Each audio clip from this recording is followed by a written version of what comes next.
Apa kata beliau? Ya Rasulullah, dullani ala aqrabit turuqi ilallah. Tolong tunjuk ajar aku jalan terdekat menuju Allah. Jadi kalau kayak sekarang ini banyak yang nanya, Ustaz, Buya, Kiai, itu kalau nanya ke ulama, gimana cara cepat kenal Allah? Sama, Sayyidina Ali nanyanya begitu. Jadi boleh nggak nanya begitu? Bukan boleh lagi Pak, diharuskan. Zaman udah begini, ya. Covid menyerang kapan saja, maka kita harus siap dengan ma'rifatullah. Apa jawaban Nabi? Oh, dia tambahin, wa ashaluha ala ibadih. Cepet, ringan. Enak ya? Cepet tapi jangan berat. Itu sukanya antum kan? Kalau antum kan nggak mau disuruh puasa 40 hari kan nggak mau. Melek 20 hari kan nggak mau. Disuruh zikir 70.000 kali kan nggak mau. Maunya yang paling cepat, paling mudah. Wa afdaluha indahu, dan lebih afdal di sisi Allah Subhanahu wa taala. Jadi 3 sekaligus, lebih dekat, lebih ringan, lebih tinggi di sisi Allah. Ini pinternya Sayyidina Ali kalau nanya. Apa kata Nabi? Alaika bimudawamati dzikrillah sirran wa jahran. Wahai Ali, hendaklah engkau melanggengkan zikir, baik sir tersembunyi ataupun.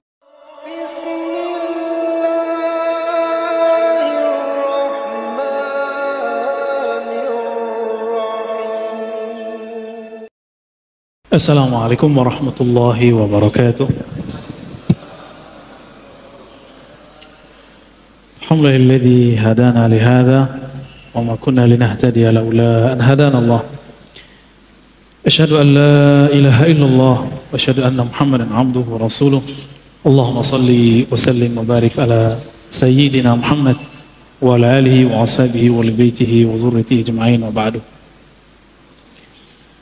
Insyaallah Bapak, Saudara, sahabat yang dimuliakan Allah, pada pagi yang berkah ini kita akan mengkaji kitab Haqa'iq An-Tasawuf. Sudah ada terjemahannya, silakan dicari. Namun alhamdulillah saya dapat hadiah dari masjid, warnanya masih kuning, kitab kuning lah. Akhirnya kita punya 2 Ustaz, ya, alhamdulillah. Ada satu pasal ketinggalan sebelum masuk ke bab mengambil bayat atau talqin kepada guru. Ada satu pasal tertinggal. Sebelumnya mari kita buka dengan baca surah Al-Fatihah. Semoga Allah membuka mata pikiran kita dan memberkahi pengarang kitab, Syekh Abdul Qadir Isa Asy-Syadili Al-Qadiri. Al-Fatihah. Baik. Bab yang paling penting di sini adalah Al-Bahth Anil Waris Al-Muhammadi, mencari pewaris Nabi yang berhak menjadi mursyid. Jadi mursyid itu siapa? Gitu ya. Bukan orang yang sekedar dapat ijazah, itu belum tentu. Mungkin dia dapat ijazah kemursyidan, tapi kualitasnya bisa jadi belum. Ya. Kita ringkas saja. Jika seorang dokter harus sekolah dulu, harus ada praktek dulu, koas, lalu ada jam terbangnya.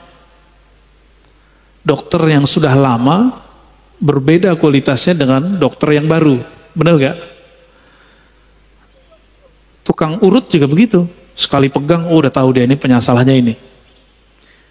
Jika ilmu yang zahir, mesti ada proses, ada pengangkatan, ada izin supaya tidak malpraktek.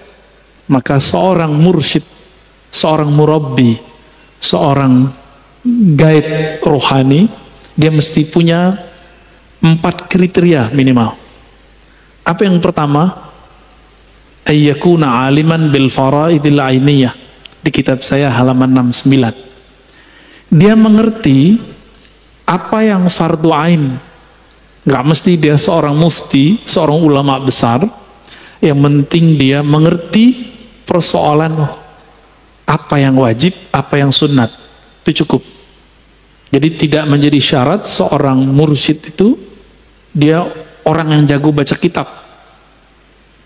Tapi yang penting dia mengerti persoalan apa?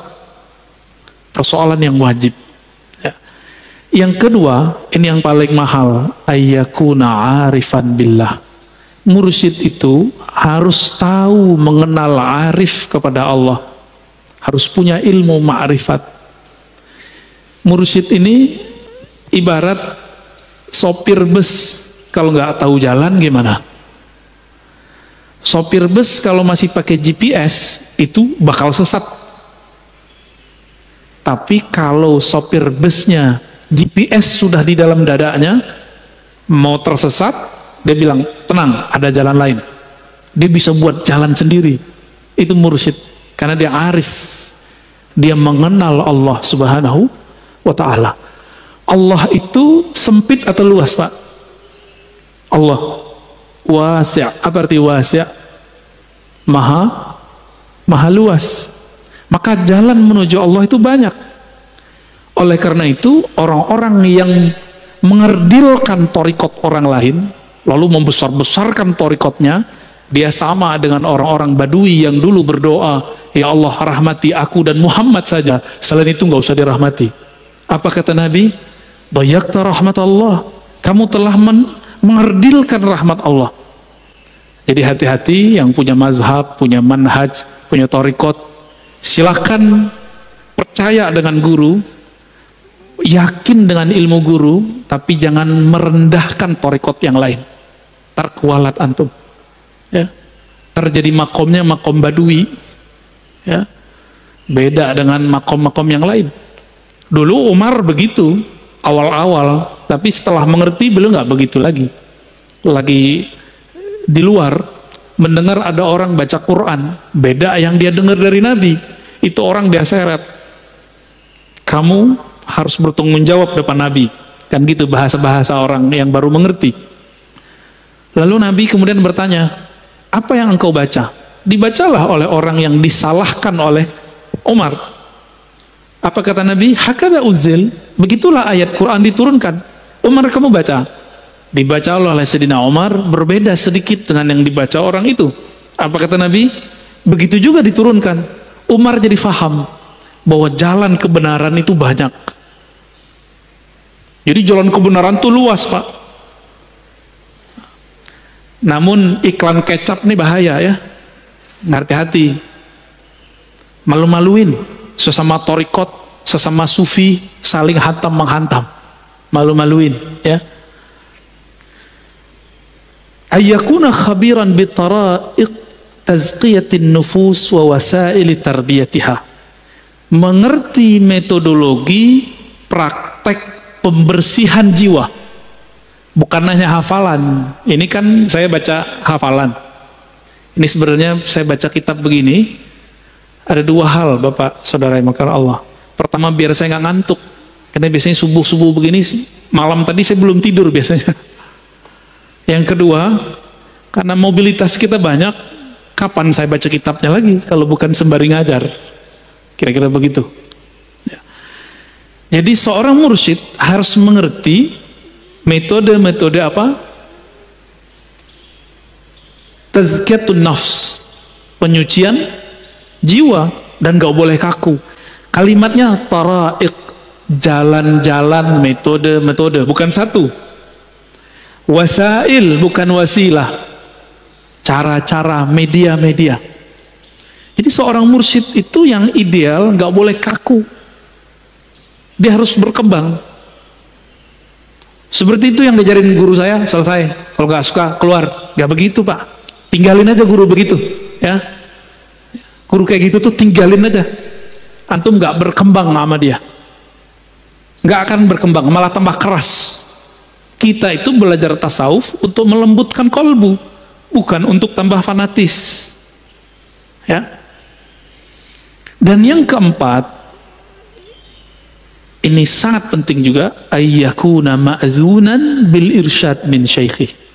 Ada SIM, surat izin menjadi mursyid.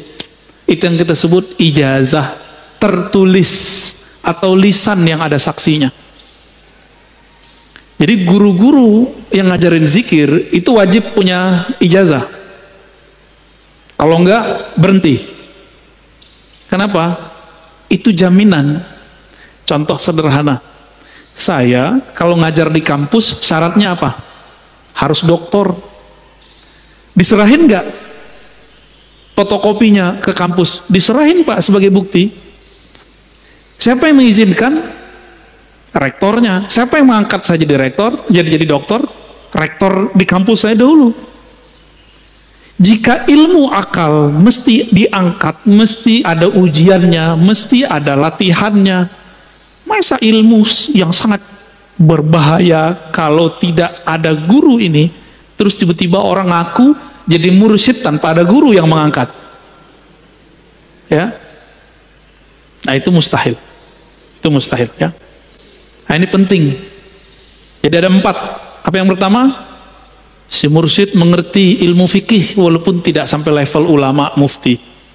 Yang kedua, dia punya ilmu ma'rifatullah. Nah inilah yang manis dari kolbunya. Jadi manis madu yang ada di dalam diri seorang mursyid itu adalah ma'rifatnya kepada Allah. Apa kata Imam Yahya bin Mu'az Ar-Razi? Seorang wali itu menyimpan manis di kolbunya, yashummuha ahluha, yang pasti tercium oleh ahlinya walaupun dia nggak pakai baju wali, nggak pakai baju ustadz, nggak pakai baju kiai, kecium Pak nanti.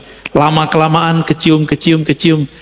Yang paling susah mencerna dan mencium bau kewalian itu keluarga dekatnya. Kenapa? Dia biasa melihat sisi kemanusiaan, sisi manusiawi daripada si waliullah ini. Maka dia berpikir, masa suami saya wali, masa bapak saya wali, masa saudara saya wali, begitu. Jarang. Itulah rahasianya kenapa Abu Jahal, Abu Lahab tidak beriman kepada Nabi Muhammad Sallallahu Alaihi Wasallam. Ya, jadi jangan baper Pak. Nabi Lut istrinya khianat gak? Nabi Nuh juga begitu, anak Nabi Nuh juga sama. Ya, nah ini kriteria mursyid. Nah, dari mursyid yang seperti ini, antum baru mengambil kontrak belajar dengannya yang kita sebut bayat. Tapi saya dalam kajian-kajian sebelumnya sudah mengatakan bahwa bayat dalam artian sumpah setia abadi itu cuma milik Imam Mahdi di akhir zaman ini, bukan mursyid. Maka bayat-bayat yang ada sekarang itu hanya bayat tabarrukan, mengambil berkah, atau bayat pengantar supaya kita nanti bertemu dengan yang paling pantas membayat.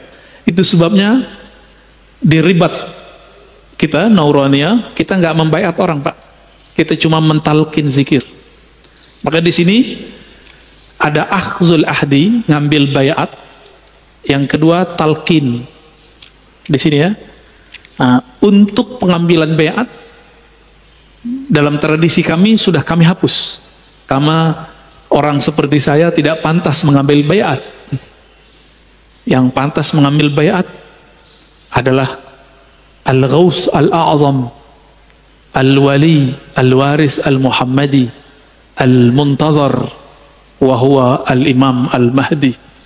Ya, di akhir zaman ini yang paling pantas siapa? Imam Mahdi. Maka kita harus mempersiapkan diri itu. Jadi saya menghimbau diri saya sendiri dan pencinta tasawuf, pencinta akidah Ahlussunnah, pencinta mazhab fikih, torikot sufi, jangan fanatis dengan yang kita punya. Kenapa? Karena setiap masa ada puncak kewalian dan tidak mungkin bumi ini, dunia ini kosong dari khutmul walayah, khutmul aulia yang disebut al-ghaus. Setiap masa itu berganti. Dan di akhir zaman ini, karena bumi kita sudah tua, di akhir zaman ini miliknya al-Imam al-Mahdi. Maka semua torikot nanti gabung kepadanya.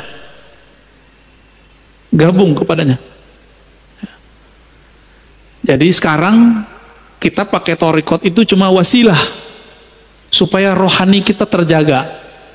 Harapan kalau umur panjang nggak mati kena COVID Pak, ya kita bisa berjuang bersamanya. Tapi kan sosok beliau Allah rahasiakan. Nggak mungkin ember di YouTube. Kan ada yang ngaku Mahdi dengan mimpi-mimpinya, diyakini oleh pengikutnya sebagai Imam Mahdi. Ada yang datang juga kepada saya, ada yang lewat WA, ada yang Mahdi main IG Pak, main Instagram. Apa dalil mengambil baiat itu? Ada. Itu ternyata di Quran ada. Dulu semua mursyid kalau ngambil talqin zikir dan baiat itu bacakan ayat ini. Surat Al-Fat ayat 10. A'udzubillahi minasyaitonirrajim. Innal ladzina yubayyi'unaka. Sesungguhnya orang-orang yang mengambil sumpah setia kepada engkau wahai Muhammad. Karena Nabi Muhammad sudah wafat, pewarisnya sampai ke mursyid yang ada. Innama yubayyi'unallah. Mereka sebenarnya sedang mengambil sumpah setia kepada Allah. Jadi mursyid ini harus tahu jalan kepada Allah, sehingga tangan dia terkoneksi dengan yadullah. Kita nggak usah terjemahin yadullah. Apa arti yadullah? Tangan Allah. Terantum bayangin lagi tangan. Bukan, kita serahkan maknanya kepada Allah. Yadullah fawqa aydihim. Yadnya Allah di atas tangan mereka, ya, terus sampai akhir ayat, ya. Ini dalil bahwa baiat itu ada di Quran, ada di hadis. Nah, dalam hadis Nabi SAW, Nabi SAW kadang membaiat perorangan, kadang membaiat jamaah. Ada yang menarik, Nabi itu sebelum hijrah itu sudah baiat Khadijah, baiat Ali, baiat Abu Bakar. Itu sudah dibaiat semua tuh. Berarti perorangan. Lalu dalam perkembangan ada baiat yang dilakukan di rumah Baitul Arqam. Berarti ada macam-macam baiat, ada periodik. Setelah itu berkembang, datang utusan dari Madinah 12 orang. Itu baiat Aqabah pertama, karena tempat baiatnya di Aqabah. Diam-diam itu Pak, diam-diam walaupun kemudian menyebar.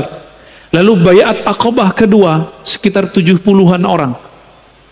Nanti Al-Imam Al-Mahdi mungkin juga sudah akan melakukan proses ini.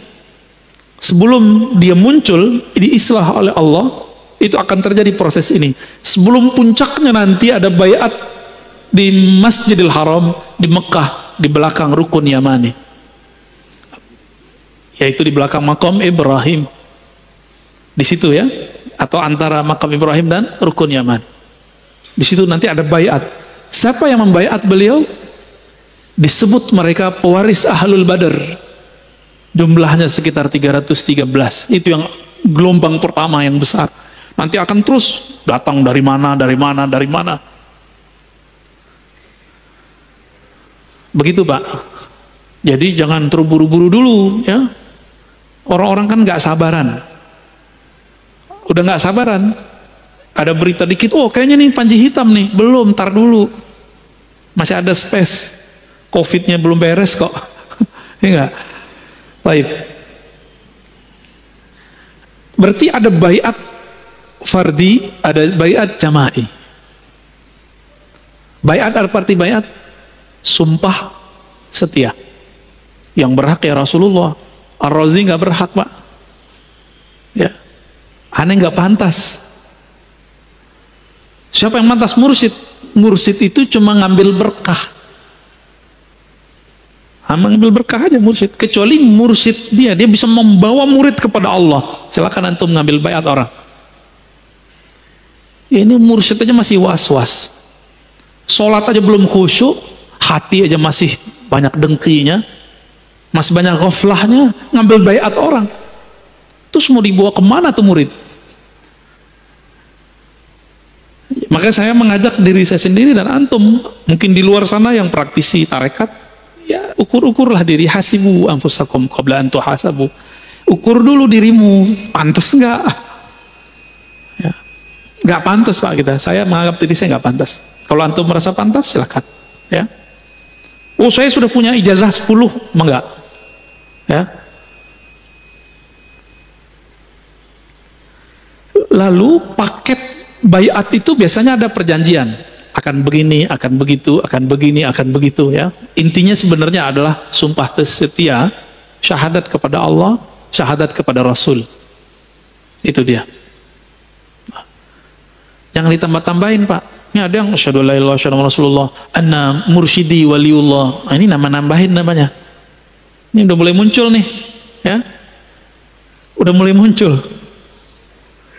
Dulu di Jiran itu ada namanya Darul Arqam. Itu difatwakan sesat di sana karena dia syahadat asyhadu alla ilaha illallah, asyhadu anna Rasulullah wa anna fulan waliullah. Itu. Walaupun sebenarnya itu tidak merusak syahadat pertama dan kedua, tapi bagi orang-orang yang sensitif itu dianggap menambah-nambahkan. Ini saya dengar beberapa thariqat sudah mulai begitu. Kecuali mursyidnya kutub. Bukan kutu kupret, Pak. Ya, kutub. Wali kutub boleh. Kalau wali kutub pasti kutub yang lain tahu. Ciri-cirinya orang ini disepakati kewaliannya oleh para wali. Karena wali mengerti siapa wali.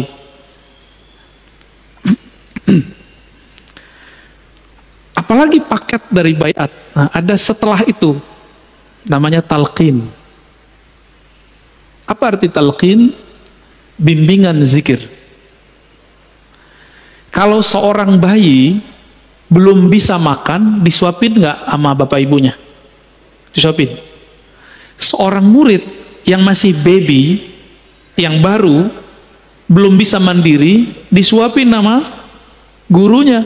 Itulah sebabnya mursyid itu abul muridin, bapaknya murid. Maka mursyid itu boleh dipanggil ayahanda, boleh dipanggil abi, abati, walidi. Seperti di Jawa itu romo kiai, ya gitu ya. Kalau di Sumatera itu biasanya manggilnya ayah. Abah, di Sunda manggil abah ya, abah anom, itu kan ada kan, abah sepuh. Itu panggilan akrab sebenarnya. Kalau dalam bahasa Inggris ya, father, ya, itu kan artinya sama.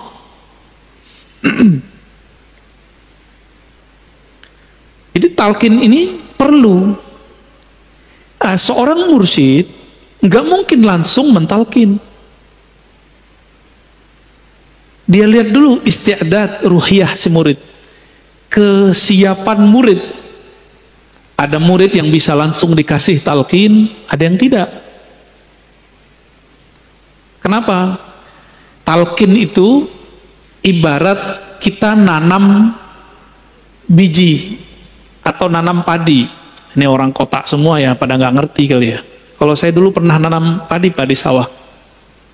Itu sebelum sawahnya ditanamin, bekas panen sebelumnya, tanahnya keras nggak? Diapain? Dibajak dulu, Pak. Membajak sawah sebelum ditanami, itu namanya prakondisi talqin. Itulah fungsi tazkiyatun nafs. Jadi tazkiyatun nafs itu paketnya sebelum talqin, saat talqin, setelah talqin. Seorang murid, kolbu dia itu seperti sawah, gersang. Harus dicangkul dulu, dibajak dulu, dibajak sampai lembut. Kalau sudah lembut, diairin. Sudah diairin, lalu benihnya ditanamin atau tancepin. Itulah talqin. Jadi apa arti talqin? Menancapkan biji kalimah tauhid ke dalam kolbu murid. Itulah yang dimaksud dalam surat Ibrahim, syajaratun thayyibah, kalimatun thayyibah, ya, bahwa kalimat yang indah itu, kalimat yang bergizi ini, la ilaha illallah, itu ditanam dalam kolbu murid. Dia seperti pohon. Makanya orang-orang ahli kasyaf itu kalau antum baca la ilaha illallahnya ikhlas, itu ada pohon tumbuh, fiu, terlihat sama dia. Jika di dalamnya ikhlas, itu pohon langsung berbuah.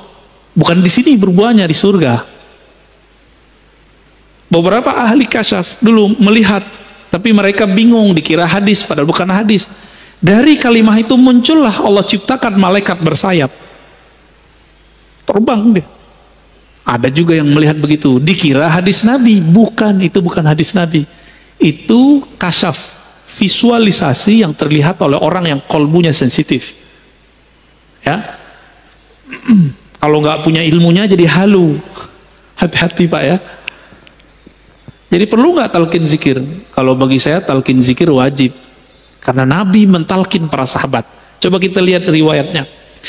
Pertama riwayat Imam Ahmad, Tabarani, dan Bazzar. 3 riwayat. Ini disahihkan oleh Imam Al-Haythami. Dari Shaddad ya, bin Aus dan Ubadah bin Samit. Apa kata beliau? Kunna inda Rasulillah sallallahu alaihi wasallam. Dulu kami pernah bermajlis bersama Nabi sallallahu alaihi wasallam. Lalu Nabi bertanya, hal fikum gharib? Ada orang asing enggak? Ya, ini ahlul kitab. Kata rawi ahli kitab. Tapi kalau saya menjelaskan, enggak mesti ahlul kitab, tapi orang-orang awam atau orang-orang musyrikin. Lalu kami menjawab, la ya Rasulullah, tidak wahai Rasulullah sallallahu alaihi wasallam. Lalu apa kata beliau? Kata Aus, kami diperintahkan menutup pintu. Kalau sekarang matiin lampu, gitu ya. Biasanya kalau orang mau talqin tuh, itu dibuat kondisi sesenyap mungkin, senyaman mungkin. Jangan sampai lagi zikir nanti ada yang ngetuk-ketuk, buka pintu gitu. Maka dikunci pintu, bighalqil bab. Nabi memerintahkan untuk agar pintu dikunci. Faqal, lalu Nabi mengatakan, irfa'u aydiyakum, angkat tangan kalian. Diangkat Pak, itu modelnya. Lalu Nabi mengatakan, qulu la ilaha illallah, bacalah la ilaha illallah. Nah, itu ada tekniknya. Tekniknya disembunyikan oleh periwayat hadis, periwayat ilmu zikir, yang nanti antum cuma dapatkan sama mursyid tariqat. Itu tekniknya gimana? Supaya kalimah ini bisa menggoncang isi kolbu. Iza zukirallah wajilat qulubuhum, disebut nama Allah, kolbu bergetar. Nah, itu ada tekniknya Pak. Farafa'na aydiyana, lalu kami mengangkat tangan kami dan baca la ilaha illallah. Selesai, apa kata Nabi? Alhamdulillah, segala puji milik Allah. Allahumma innaka ba'astani bihadhil kalimah wa amartani biha wa wa'adtani 'alaiha al-jannah wa innaka la tukhliful mi'ad. Ya Rabb, Engkau telah mengutusku dengan kalimat la ilaha illallah dan memerintahkanku untuk menyebarkan kepada umatku, dan Engkau menjanjikan siapa yang membacanya pasti masuk surga. Sesungguhnya Engkau tidak tukhliful mi'ad, melanggar janjimu. Maka semua yang hadir itu dijamin masuk surga sudah. Orang yang hadir saat itu dijamin masuk surga. Ini salah satu metode. Metode apa namanya? Metode talqin. Ada metode yang kedua. Kalau ini jamaah. Sekarang khusus Sayyidina Ali. Hadis ini riwayat Imam Tabarani dan Bazzar. 2 imam dan kualitasnya hasan. Suatu kali Sayyidina Ali karamallahu wajhah bertanya kepada baginda Nabi sallallahu alaihi wasallam. Apa kata beliau? Ya Rasulullah, dullani ala aqrabit turuqi ila Allah. Tolong tunjuk ajar aku jalan terdekat menuju Allah. Jadi kalau kayak sekarang ini banyak yang nanya, Ustaz, Buya, Kiai, itu kalau nanya ke ulama, gimana cara cepat kenal Allah? Sama, Sayyidina Ali nanyanya begitu. Jadi boleh nggak nanya begitu? Bukan boleh lagi Pak, diharuskan. Zaman udah begini, ya. Covid menyerang kapan saja, maka kita harus siap dengan ma'rifatullah. Apa jawaban Nabi? Oh, dia tambahin, wa ashaluha ala ibadi, cepet, ringan, enak ya, cepet tapi jangan berat. Itu sukanya antum kan? Kalau antum kan nggak mau disuruh puasa 40 hari kan nggak mau, melek 20 hari kan nggak mau, disuruh zikir 70.000 kali kan nggak mau. Maunya yang paling cepet, paling mudah. Wa afdaluha indahu, dan lebih afdal di sisi Allah Subhanahu wa ta'ala. Jadi 3 sekaligus, lebih dekat, lebih ringan, lebih tinggi di sisi Allah. Ini pinternya Sayyidina Ali kalau nanya. Apa kata Nabi? Alaika bimudawamati dzikrillah sirran wa jahran. Wahai Ali, hendaklah engkau melanggengkan zikir, baik sir tersembunyi ataupun jahar. Gimana Pak? Melanggengkan itu gimana? Setiap pada sholat kah? Pagi sore kah? Terus ada target-targetnya. Apa jawaban Sayyidina Ali? Ya Rasulullah, qulun nas zakiruna fa khussani bi syai'. Kalau itu semua orang juga tahu. Tolong beri dong yang spesial. Mumpung mantunya Rasulullah ya. Apa kata Nabi? Afdalu ma qultuhu ana wan nabiyyuna min qabli la ilaha illallah. Yang paling afdal, yang paling cepat, yang paling ringan, paling tinggi di sisi Allah, yang dulu dibaca oleh para nabi dan sekarang aku juga mengulang kembali. Apa itu? La ilaha illallah. Seandainya kalimah ini ditimbang, maka semua langit bumi dunia itu kalah.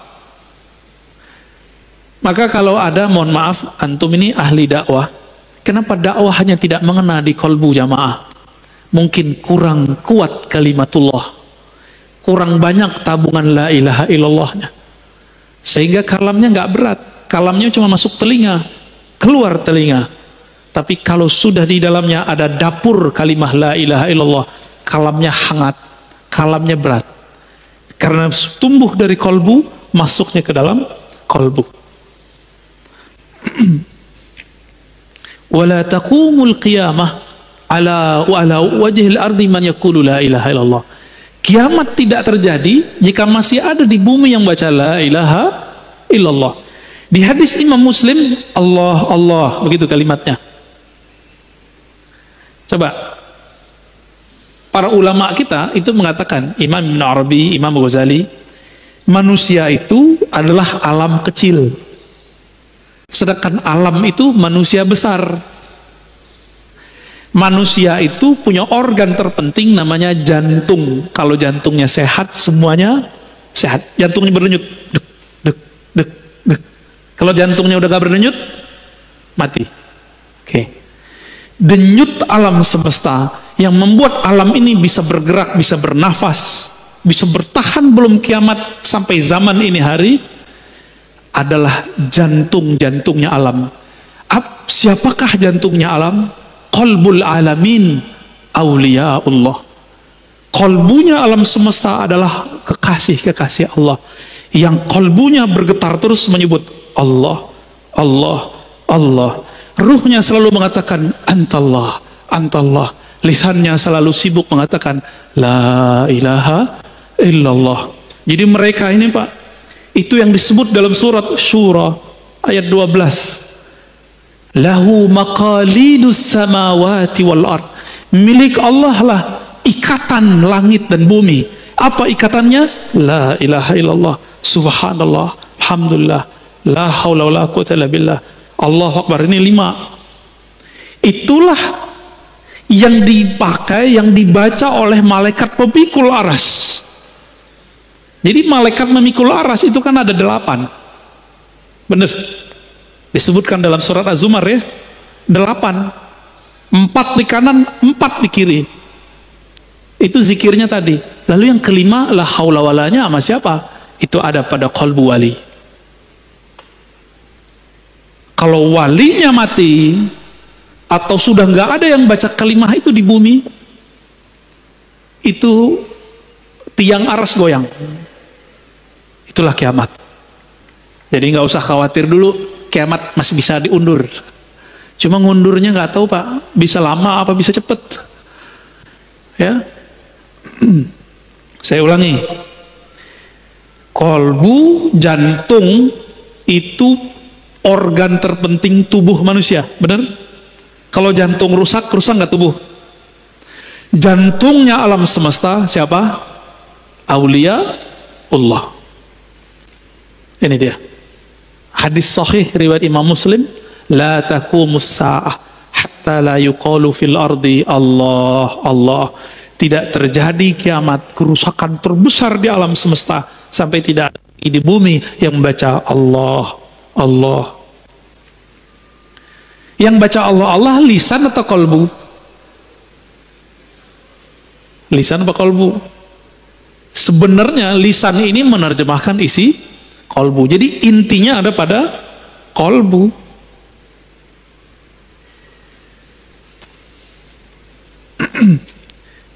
Lalu Sayyidina Ali nyundul lagi, nanya, wahai Rasulullah, itu kalimah saya tahu, tapi tekniknya gimana? Itu pertanyaannya. Mumpung sama Nabi, berdua sama Nabi beliau. Apa kata Nabi? Ghammid ainaik wasma' minni la ilaha illallah. Pejamkan matamu lalu baca la ilaha. Wah, ini teknik talqin dalam thariqah. Maka dalam semua thariqah sufi itu mata mesti dipejam Pak kalau zikir. Itu bukan tidur. Jadi antum kalau pergi ke zawiyah-zawiyah, surau-surau pesantren zikir, mereka merem itu bukan lagi tidur Pak. Merem itu lagi zikir. Cuma kalau yang di sini merem beneran tidur ini. Oh tidur kan? Gak apa-apa, biarin. Itu lagi programming.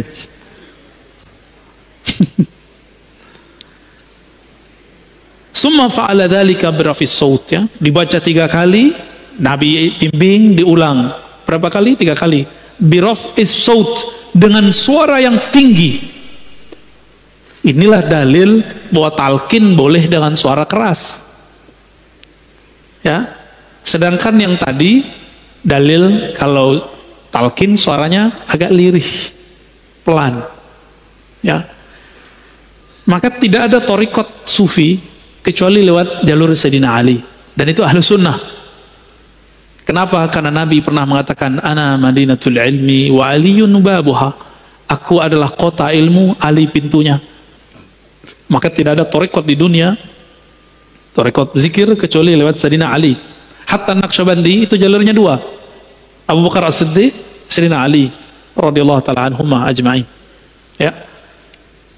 Ini masih banyak nih metode-metode zikir yang ada di dalam kitab ini, ya. Lalu apakah talqin atau baiat itu khusus buat laki-laki? Tidak, juga perempuan. Karena waktu baiat Aqabah itu perempuan ada yang hadir. Apakah khusus dewasa? Tidak, boleh anak kecil. Kalau anak kecilnya siap. Bahkan anak kecil itu kalau dalam ilmu neurologi, gelombang otaknya itu bukan beta tapi theta. Maka anak kecil ini gampang dibawa zikir. Gampang ya, lebih cepat mereka Pak daripada kita. Oke, kira-kira itu kajian yang paling penting pada pagi ini. Pertama tentang syarat atau kriteria mursyid yang dicari, ada 4. Kemudian apa yang kita ambil dari mereka? Saya mengatakan ada baiat, ada talqin. Namun di akhir zaman kalau ada baiat itu cuma tabarukan, ngambil berkah. Ngambil berkah aja. Jadi boleh nggak seorang mursyid ngambil baiat? Boleh, silakan, tapi tabarukan. Dalam hatinya harus mengatakan yang berhak ini adalah pewaris tunggal Nabi, yaitu Al-Imam Al-Mahdi. Dia cuma naib aja, cuma wakil, ya. Lalu kemudian yang ketiga, ada macam-macam metode talqin, ada berjamaah, ada pribadi. Nah, inilah yang kemudian tidak diwarisi oleh ahli fikih, tidak diwarisi oleh ahli akidah, tidak diwarisi oleh politisi. Ustadz politisi nggak bakal kenal ini kalau dia nggak pernah berthariqah. Yang tahu ini siapa?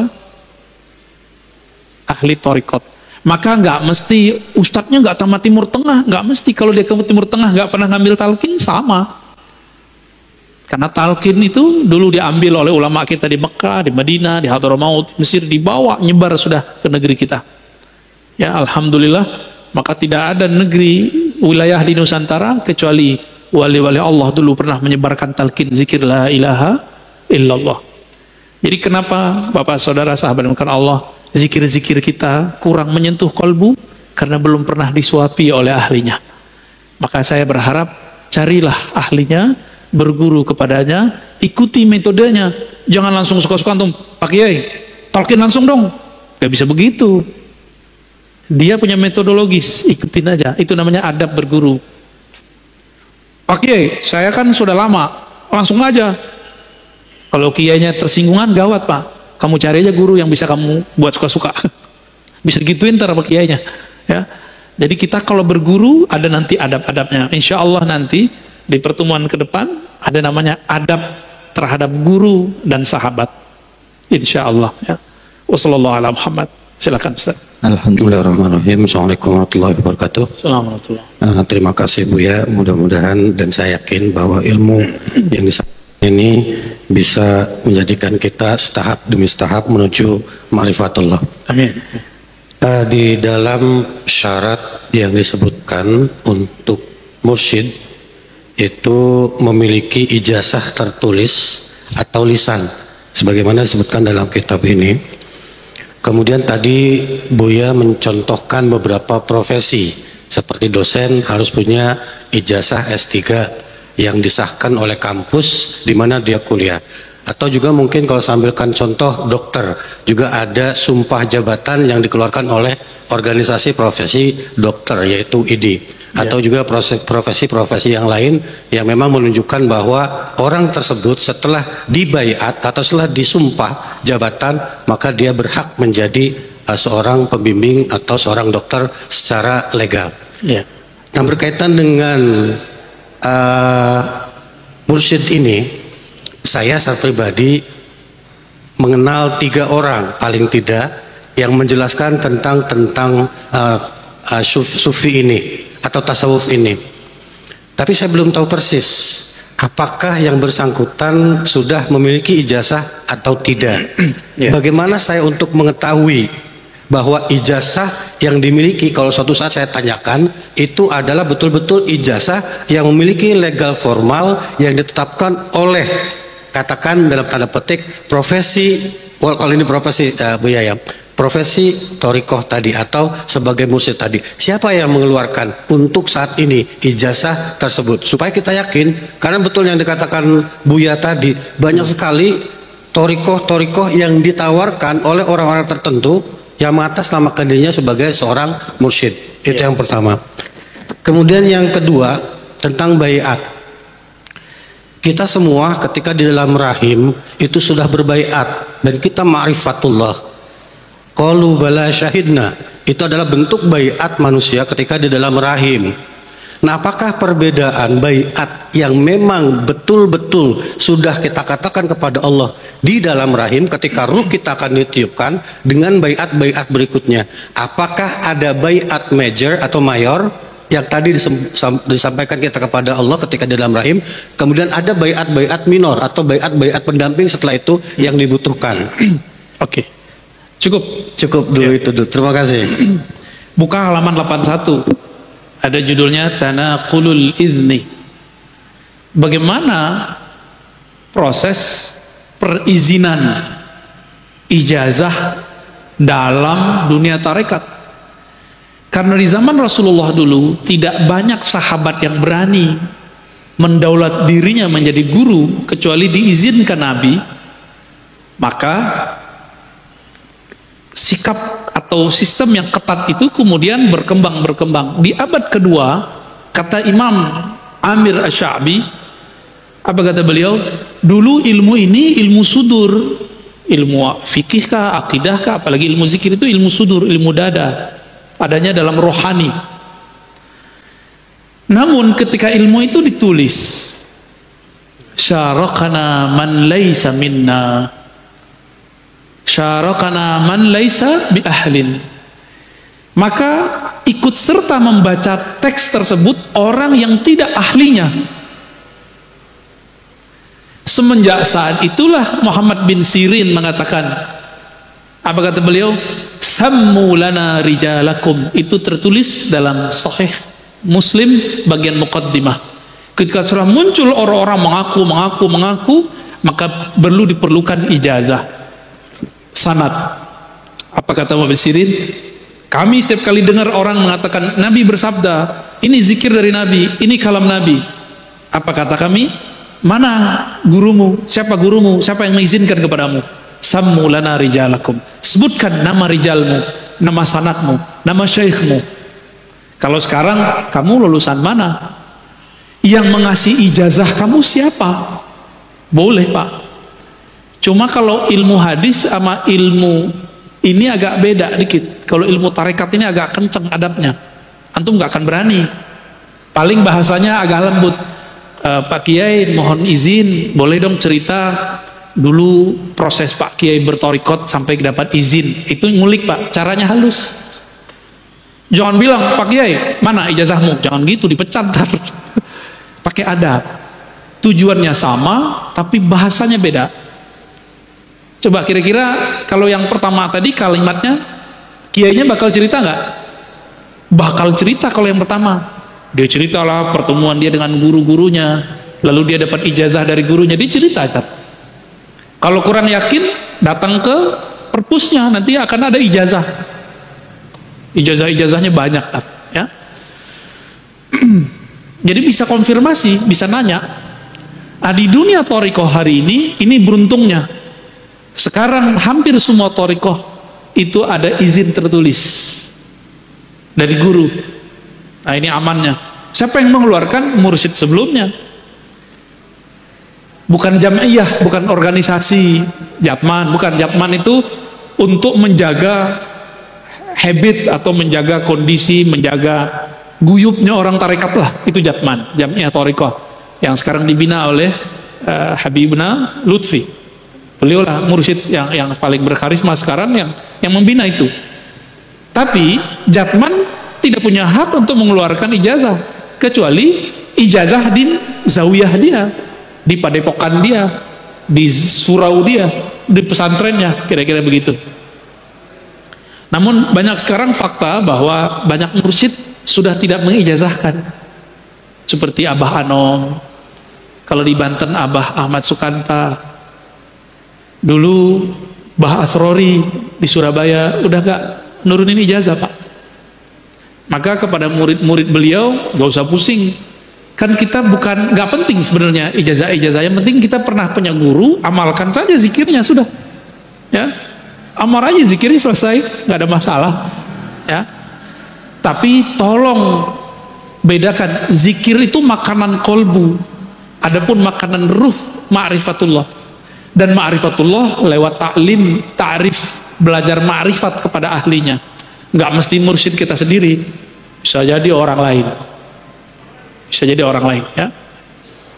Itu yang pertama Pak. Jadi siapa yang punya hak mursyid yang dulu dia punya ijazah kemursyidaan, hanya itu yang boleh ngeluarin. Jadi kalau dia bukan orang yang dapat ijazah kemursyidaan, walaupun ada 1 juta 1 miliar murid mengangkat dia, nggak berlaku, kecuali dia buat thariqat sendiri. Buat aja thariqat sendiri, nggak ada apa-apa, boleh juga kok. Yang kedua tadi, saya lupa Pak, apa tadi? Oke, baik. Baiat ruh, Bapak masih ingat gak? Nggak ingat kan? Nah, kita sebut itu amnesia ruhani.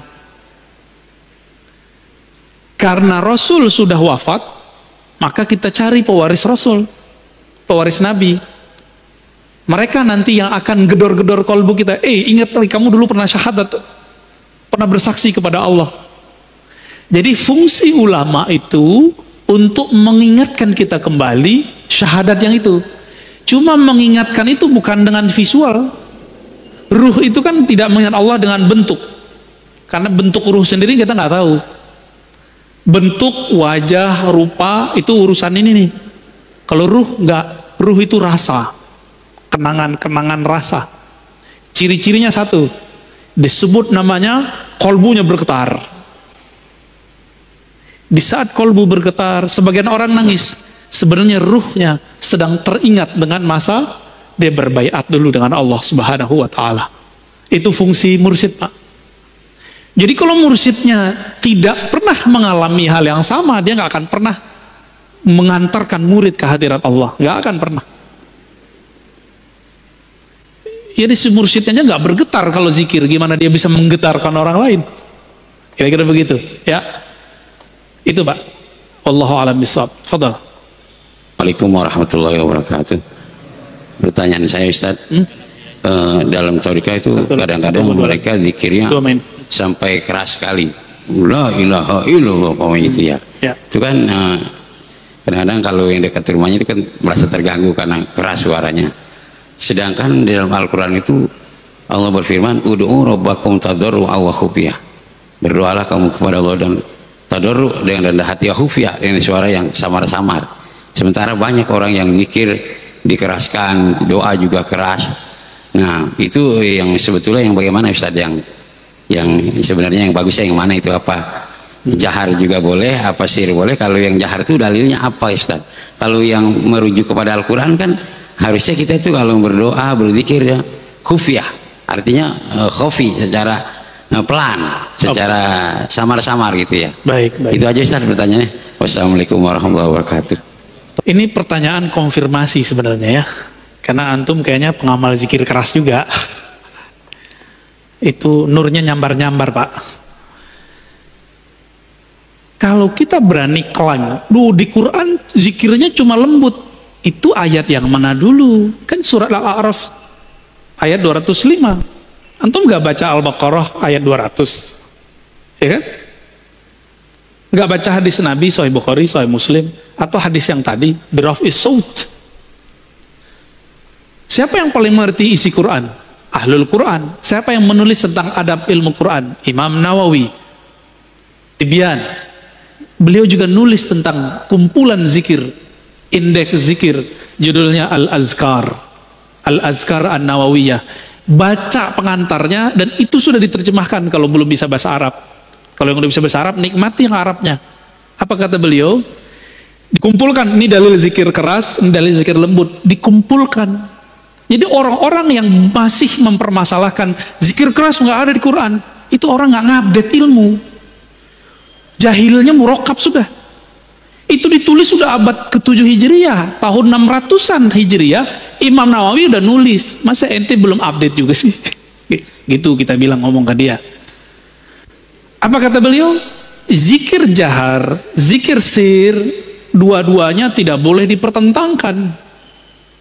Karena dua-duanya sabit fil Quran. Dua-duanya ada di Quran. Terus gimana? Nabi itu kadang mengajarkan keras, kadang mengajarkan lembut. Itu aja. Hanya ulama ahli fikih, ahli zikir lah yang mengerti kapan keras, kapan lembut. Jadi fas'alu ahla dzikri, tanya ke pakar zikir, kapan kita keras, kapan kita lembut. Salah satu murid dari Abah Anom datang kepada saya, Ustadz, saya kalau zikir la ilaha illallah ba'da sholat harus 165, harus kenceng. Saya tanya balik, bukannya antum dulu diajarin beliau pangersa Abah zikir keras, terus ada zikir lembut. Kalau lagi ngantor, kalau lagi di tempat kerja, kalau lagi safar, nggak usah zikir yang keras, pakai zikir yang lembut. Maksud beliau begitu, jangan saklek. Kalau nggak sesuai kondisinya zikir keras, ya zikir lembut aja. Sebenarnya zikir keras, zikir lembut itu bukan masalah afdol, tapi kondisi. Di saat kolbu kita sedang bermasalah, maka zikir jahar paling afdal. Di saat zikir kolbu kita sudah tenang, jiwa kita sudah teratur, zikir lembut itu lebih afdal. Maka muncullah satu kalam dalam riwayat Al-Baihaqi, khairu dzikri ma khafi, sebaik-baik zikir itu yang lembut lirih. Baru nyambung sama surah Al-A'raf, wazkur rabbaka fi nafsik, sebut nama Allah di dalam dirimu, dalam lembaga jiwamu, dengan kerendahan hati, dengan tidak menjaharkan dengan lisan. Baru masuk. Jadi ayat ini jangan dipertentangkan dengan ayat yang lain, ya. Ini yang lucu, teman saya praktisi ruqyah membid'ahkan zikir keras, tapi kalau dia meruqyah dia bentak-bentak orang pakai takbir, bentak-bentak orang pakai ayat. Padahal Nabi nggak pernah bentak-bentak orang pakai takbir, nggak pernah. Malah Nabi yang dibentak orang. Siapa yang melindungimu dari pedangku? Jawaban Nabi, Allah. Langsung jatuh dia. Jadi Nabi kalau baca Allah jadi pedang, Pak. Sakti. Kalau kita baca la ilaha illallah takbir, udah berbuih, udah habis suara, nggak menang-menang juga, ya. Kalah lagi. Berarti kita baru baca di lisan. Tentara Al-Mahdi di akhir zaman itu menaklukkan Rum cukup dengan takbir. Berarti takbir dia takbir yang mana tuh? Bukan takbir yang berisik, tapi takbir yang menggetarkan langit dan bumi, yang bersumber dari kolbu, terjun tembus ke dalam kolbu. Jadi nggak ada masalah Mau zikir keras, mau zikir lembut. Namun kalau tetangga kita terganggu ya kasihan Pak. Zikir lembut lah. Kecuali antum lagi mabuk zikir. Ya. Apa kata Nabi? Uzkurullah hatta yakul. Zikirlah kepada Allah hatta yakulal munafikun, sehingga orang munafik berkata muraun, di riwayat kedua majnun, sampai orang munafik menuduh kamu gila atau ria. Ya. Makanya dulu ada yang nanya di sini, mohon maaf langsung saya potong karena beliau sudah sepuh. Itu zikir, itu hitungan, kenapa itu? Langsung saya mohon maaf saya potong langsung, kasihan. Masih ada beliau? Masih ada? Wah, kalau Ma'ani dia nggak mau ikut ngaji lagi. Nggak apa-apa ya. Itu kenapa? Masa seumur begitu masih suuzon sama orang zikir, ntar jadi munafik kata Nabi. Bahaya. Maka semoga semenjak saat itu dia tidak suuzon lagi sama orang yang berzikir. Kira-kira begitu. Wallahu a'lam bishawab. Cukup. Begini. Oke, baik. Fadhal. Satu lagi ya. Iya. Assalamualaikum warahmatullahi wabarakatuh. Assalamualaikum warahmatullahi. Buya, perkenalkan nama saya Khairul Saleh, Pak Khairul. Jamaah Nabawi. Jadi saya ngikutin dari awal tadi, Buya. Mungkin ada satu pertanyaan juga yang masih bisa dibantu dijelaskan. Tapi setelah beberapa hal yang disampaikan Buya tadi tentang Shaddad bin Aus, Ubadah bin Somit, dan kebetulan saya sempat dulu ke sana itu di Palestina itu Al-Quds, Baitul Maqdis, dan kejadiannya memang unik. Satu saat itu ada orang Palestina yang memang dari rombongan narik untuk ziarah ke Shaddad bin Aus sama Ubadah bin Somit. Kita nggak sengaja misal dari rombongan, akhirnya terpisah dan ketinggalan memang akhirnya karena nggak tahu jalan, notok, tatak tutok, istilah kesana kemari nyari nanya jalan. Terus kedua ada pernyataan dari mursyid juga sebetulnya dari Abu Yadim Yati Cidahu. Beliau mengatakan selalu itu diulang-ulang di hadapan santrinya. Pernyataannya begini, Buya. Jadi kalau ditanya tentang thariqahnya, Abu Ya tidak pernah ngaku. Padahal beliau sudah maklum diketahui dan sudah mafhum bahwa beliau itu mursyid thariqah dari Fadiliyah. Ditanya sama santrinya, thariqahnya apa? Thariqah aing mah ngaji. Thariqah saya itu ngaji.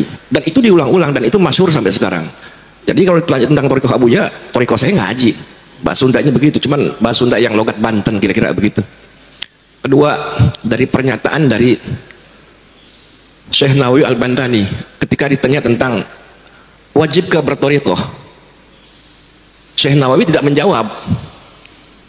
Nah, saya kenal itu atau mengetahui sedikit tentang thariqah itu dari pernyataan-pernyataan para guru-guru yang saya dengar fatwanya begitu atau pendapatnya. Jadi bahkan ada satu pernyataan begini dari satu guru tentang thariqah itu terbagi dua katanya. Thariqah perjalanan atau thariqah madhab yang dikatakan syariat, ada di situ Imam Hanafi, Imam Maliki, Imam Syafi'i sama Imam Ahmad bin Hanbal. Itu dikatakan thariqah madhab. Itu syariat atau fikih yang kita pakai sehari-hari. Kedua adalah thariqah dzikir. Thariqah dzikir kita kenal semua, udah dengar diajarin sama Buya di sini. Ada thariqah Sadiliyah, ada mursyidnya sendiri, ada imamnya sendiri, ada thariqah Naqsabandi, ada thariqah Qadiriyah, ada mursyid sendiri. Nah, ini berujung kepada satu pertanyaan yang mengatakan bahwa itu thariqah madhab itu wajib. Thariqah yang dikatakan fikih itu wajib punya imam, punya madhab. Itu wajib gitu. Bagaimana kedudukannya dengan thariqah dzikir? Apakah kita ini yang awam wajib berthariqah? Karena saya perhatikan juga kalau para habaib, para sayyid itu ya tidak banyak yang berthariqah. Bahkan thariqah am yang diambil seperti pembacaan Ratibul Haddad, Ratibul Atos, itu thariqah yang am yang sudah diijazahkan oleh para imam. Abdurrahman bin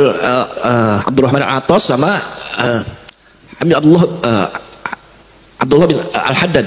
Itu ijazah langsung am yang dipakai langsung oleh para jamaah. Dan makanya banyak majelis-majelis zikir yang tanpa ijazah, katakan, apalagi bayat yang dikatakan Buya tadi. Pertanyaan saya satu, kenapa juga para habaib juga nggak banyak yang bertorikoh itu? Nggak banyak. Saya tanya langsung, Bib, kenapa itu para habaib? Ya kan saya udah ada datunya sendiri ngajakin rotib, baca aja rotib, katanya begitu. Begitu Kiai. Baik. Makasih. Assalamualaikum warahmatullahi wabarakatuh. Pak Khairul ini pemain lama di Thorikoh ya. Saya akhirnya ketemu juga dengan murid Abu Yadim Yati. Sebelumnya 3 bulan lalu saya ziarah ke sana. Ya. Betul, beliau kalau ditanya Thorikoh Abuya apa? Saya dulu nggak tahu kalau beliau pernah ngomong begitu, karena kita di majelis kita jawabnya sama. Thorikoh antum apa? Jawabannya sama. Thorikoh saya taklim, ta'alum, ngaji. Saya baru dengar Pak, barusan. Ternyata Abu Yadim Yati, kalau ditanya thorikohnya apa, bukan Syazili, bukan Qadiri, bukan Naqsyabandi. Tapi jawabannya ngaji. Apa maksudnya? Beliau sedang mengajak, kalau ada orang belajar zikir, zikir itu kan sudah pakem, udah kaku, udah begitu-gitu aja. Orang yang zikir, kebakar Pak. Kalau dia cuma zikir, penawarnya adalah taklim. Jadi kenapa banyak, mohon maaf ya, orang belajar zikir kemudian jadi aneh-aneh karena dia nggak ngaji. Itu yang dimaksud oleh Abu Yadim Yati. Maka murid-murid beliau yang ngaji terus bertorikot pasti pada waras seperti Bapak. Tapi kalau yang cuma zikir-zikir doang, wah itu udah nggak jelas tuh. Jalan, rambut udah nggak kurus, kemana-mana, udah gak jelas. Karena dia sudah masuk ke alam lain, dimensinya bukan dimensi ini lagi, udah nggak bisa balik, susah baliknya. Maka beliau menyindir orang-orang yang mencukupkan thorikoh itu dengan hanya ambil wirid, zikir, kebakar Pak. Zikir itu panas, coba aja zikir, Allah, langsung hangat tuh, hangat langsung. Kalau melewati dosisnya bisa kebakar badan kita. Ini ibarat saja. Seperti orang kebakar amat teks. Jadi ini saling tawar menawar. Ngaji doang, garing. Benar gak? Maka orang yang jago baca kitab tapi tidak ahli wirid, garing ilmunya. Bosan kita dengernya. Ah, ustadz ini ngoceh doang gitu. Kering, kita nggak merasakan sentuhan kolbunya.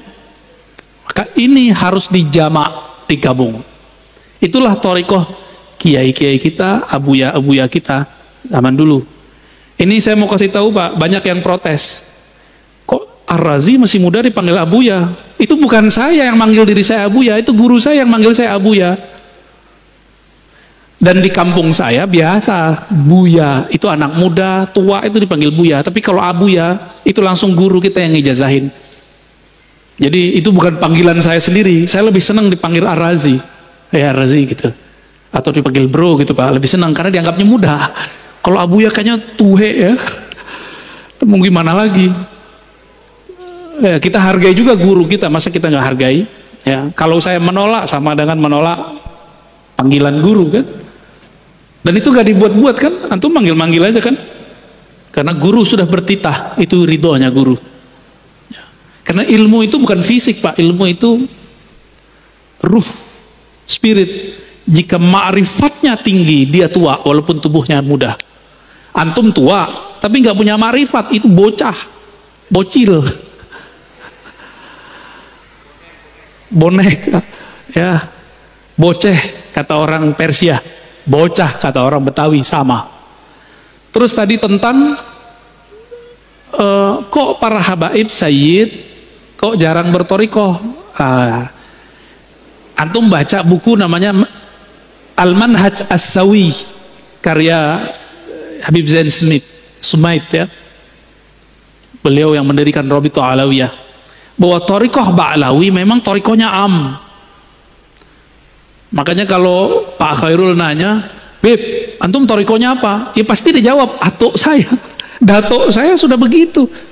Cukup Pak, itu khas untuk para habaib. Kita nggak bisa begitu. Di darah mereka ada darah putih Rasulullah Sallallahu Alaihi Wasallam.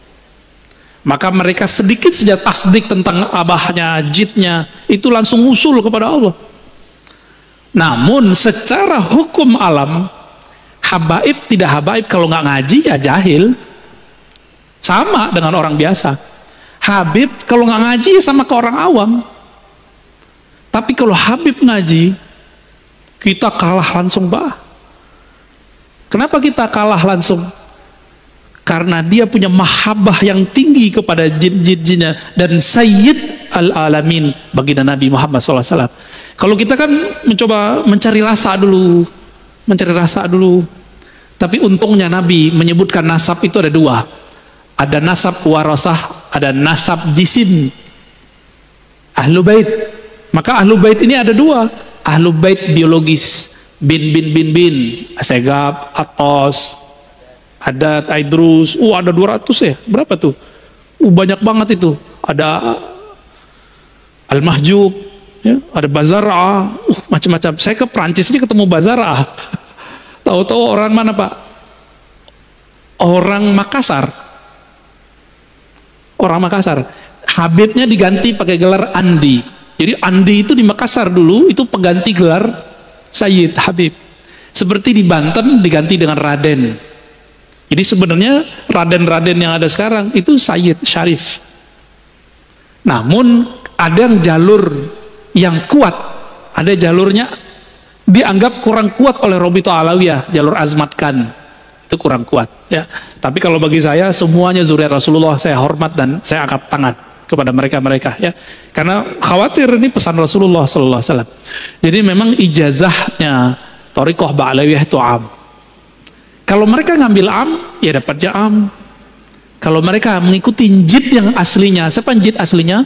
Sayyidina Ali. Sayyidina Ali ngambil talqin jamaah atau talqinnya khos tadi?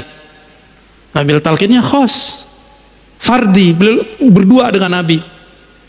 Maka Sayyid Habib yang ideal, dia punya guru spiritual yang mentalkin dia secara khas, baru tergabung dalam dirinya Habib zahir dan batin. Kalau enggak, antum bisa lebih tinggi derajat kerohaniannya dari seorang Habib, bisa. Tapi jangan GR dulu. Dia punya jid namanya Ali, punya jiddah namanya Fatimah. Itu beres urusan mereka tuh. Punya Hasan wal Husain yang Nabi katakan Sayyidah Syababil Jannah. Jadi mereka kirim Fatihah aja atau salawat kepada Nabi, lalu keluarga Nabi langsung bergetar itu dirinya. Coba lihat Al-Habib Umar. Setiap salawat beliau sudah hanyut, Pak. Hanyut beliau langsung. Karena cerita tentang jidnya beliau, baginda Nabi Muhammad SAW. Namun hati-hati, para habaib Sayyid ini jangan mengerdilkan rahmat Allah. Kan ada tadi jalur zuriat nur yang turunnya ke ulama meskipun bukan anak biologis Rasulullah.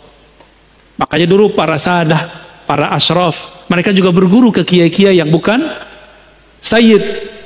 Kenapa? Mereka menganggap walaupun saya Sayyid, antum pewaris ilmu jid aneh, gitu ngomongnya. Maka mereka pun juga ngaji kepada para masyaikh, para kiai yang bukan Sayyid. Karena pada hakikatnya pewaris Nabi itu bukan pewaris jisim saja, tapi al-ulama warasatul anbiya. Siapa saja yang ada nur khasyah, rasa takut kepada Allah di kolbunya, adalah pewaris Rasulullah yang sebenarnya, meskipun tidak ada Sayyidnya, tidak ada Habibnya. Jika nanti dikumpulkan di hari kiamat, yang pertama Nabi panggil ya dia. Kira-kira begitu ya. Jadi kita nggak boleh suzon, Pak, sama habaib. Nanti suul ada, Pak, gugur semua torikot Bapak nanti. Zikir-zikir Bapak hilang ntar, sholawatnya nggak nyampe. Nah ini terakhir saya jawab. Ada sebuah sholawat yang diajarkan Nabi, hadis Sahih Bukhari Muslim. Apa kata Nabi?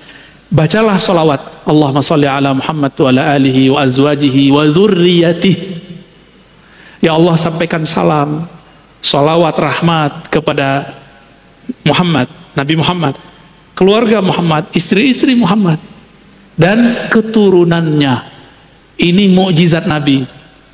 Keturunannya sampai sekarang masih ada. Jadi antum baca sholawat tuh mereka dapat, Pak, zuriatnya. Tapi zuriat ada dua, zuriat ruhi, zuriat jasadi. Jadi kita yang bukan Raden, bukan Sayyid, punya kesempatan menjadi zuriat ruhi. Semoga kita bagian dari mereka, amin ya rabbal alamin. Saya rasa cukup ya. Semoga kajian ini diridai Allah. Amin. Aib kita ditutup oleh Allah. Amin. Allah masturna bisitrikal jamil. Wa nas'aluka ridhak. Wa nas'aluka ridhaka wal jannah. Wa ajirna minan nar. Wa ajirna minan nar. Warzuqna ya Rabbana ma'rifataka wa musyahadatak. Wa sallallahu ala nabi Muhammad walhamdulillah rabbil alamin. Assalamualaikum warahmatullahi wabarakatuh.